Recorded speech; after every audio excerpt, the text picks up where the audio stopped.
Buenos días, buenas tardes y buenas noches. Mi nombre es Carlos Ramos, ingeniera mecánica en electrotecnia, y estaré hablando sobre lo que es circuitos eléctricos de corriente alterna, circuitos magnéticos y transformadores eléctricos. El estudio de un circuito de corriente alterna es una rama del árbol de la electrónica que permite el análisis del funcionamiento de los circuitos compuestos por materiales resistores, condensadores e inductores conectados a una fuente de corriente alterna. En cuanto a su análisis, lo visto en los circuitos de corriente continua es válido para los de alterna, con su salvedad que habrá que operar con números complejos con ecuaciones diferenciales. Un circuito de corriente alterna consta de una combinación de elementos: resistencia, capacitores y autoinducciones, y un generador que suministra la corriente alterna. Una de las formas más utilizadas para generar corriente alterna es con un generador hidroeléctrico. Circuito RC. Un circuito RC está compuesto de resistencias y condensadores. La forma más sencilla del circuito RC es el circuito RC de primer orden, compuesto por una resistencia y un condensador. Los circuitos RC pueden usarse para filtrar una señal alterna al bloquear ciertas frecuencias y dejar pasar otras. Los filtros RC más comunes son el filtro paso alto, filtro paso bajo, filtro paso banda y el filtro de rechazo de rechazo de banda. Circuito RL. Un circuito RL es un circuito eléctrico que contiene una resistencia y una bobina en serie. Se dice que la bobina se opone transitoriamente al establecimiento de la corriente en el circuito.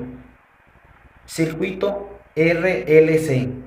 En electrodinámica, un circuito RLC es un circuito lineal que contiene una resistencia eléctrica, una bobina y un capacitor. Existen dos tipos de circuitos RLC: en serie o en paralelo, según la interconexión de los tres tipos de componentes.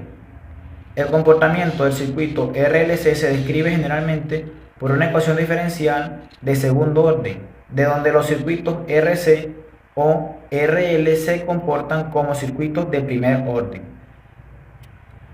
Circuito magnético. El magnetismo. Los fenómenos magnéticos fueron conocidos en la antigua Grecia.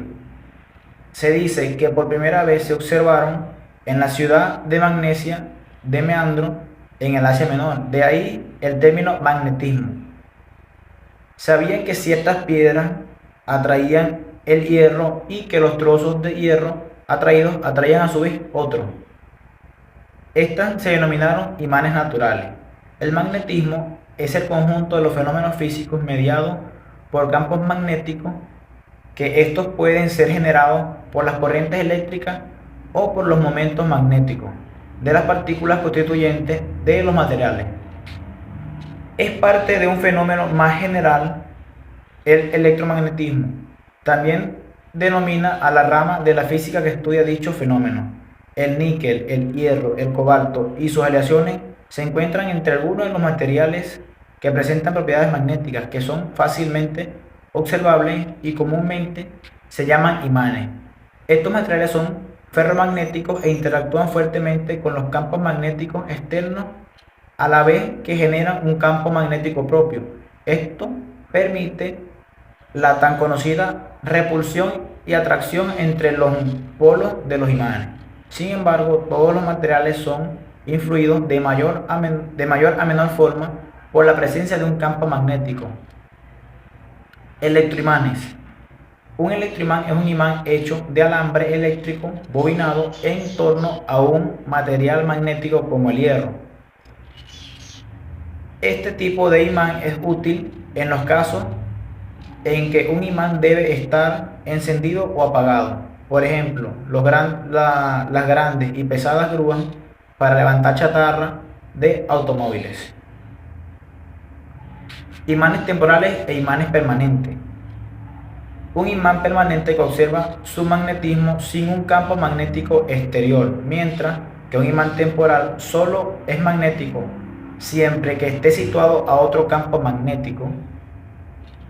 a otro campo magnético del acero en los resultados de un imán de hierro. Pierde su magnetismo cuando la inducción del campo se retira. Un imán temporal como el hierro es un material adecuado para los electroimanes.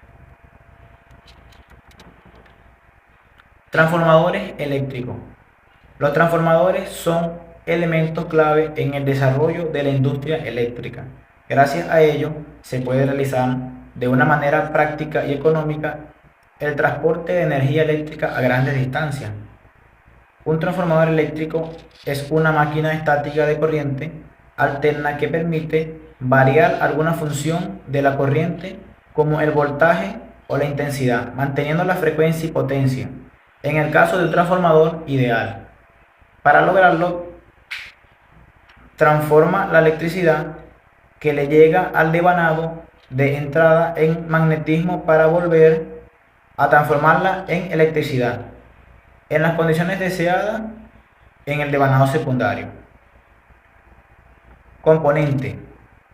Los transformadores están compuestos por diferentes elementos, entre los que destacan como principales el núcleo y los devanadores. El núcleo de los transformadores está formado por chapas de acero al silicio aisladas entre ellas.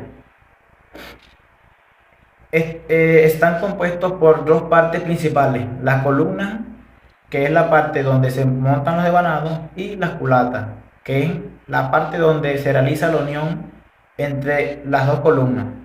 El núcleo se utiliza para conducir el flujo magnético, ya que es un gran conductor. Por su parte, el devanado es un hilo de cobre enrollado a través del núcleo en uno de sus extremos y recubierto por una capa aislante, que suele ser barniz. Está compuesto por dos bobinas, la primaria y la secundaria. La relación de vueltas del hilo de cobre entre el devanado primario y el secundario indicará la relación de transformación. El nombre de primario y secundario es algo simbólico. Por definición, allá donde apliquemos la tensión de entrada será el primario y donde obtengamos la tensión de salida es el secundario. Funcionamiento de los transformadores eléctricos. Los transformadores se basan en la inducción electromagnética. Al aplicar una fuerza electromotriz en el devanado primario, es decir, una tensión que origina un flujo magnético en el núcleo de hierro. Este flujo viajará desde un devanado primario hasta el secundario. Con su movimiento origina una fuerza electromagnética en el devanado secundario. Según la ley de Lenz, la corriente debe ser alterna para que se produzca esta variación de flujo. El transformador no puede utilizarse en corriente continua. Esto es debido a las oscilaciones que contiene cada uno de ellos. Muchas gracias. Esto ha sido todo sobre la pequeña exposición acerca de algunos términos de circuitos eléctricos, circuitos magnéticos y un poco sobre los transformadores. Daría más información, pero sería muy largo el video y ya sería para otra clase más específica. Muchas gracias.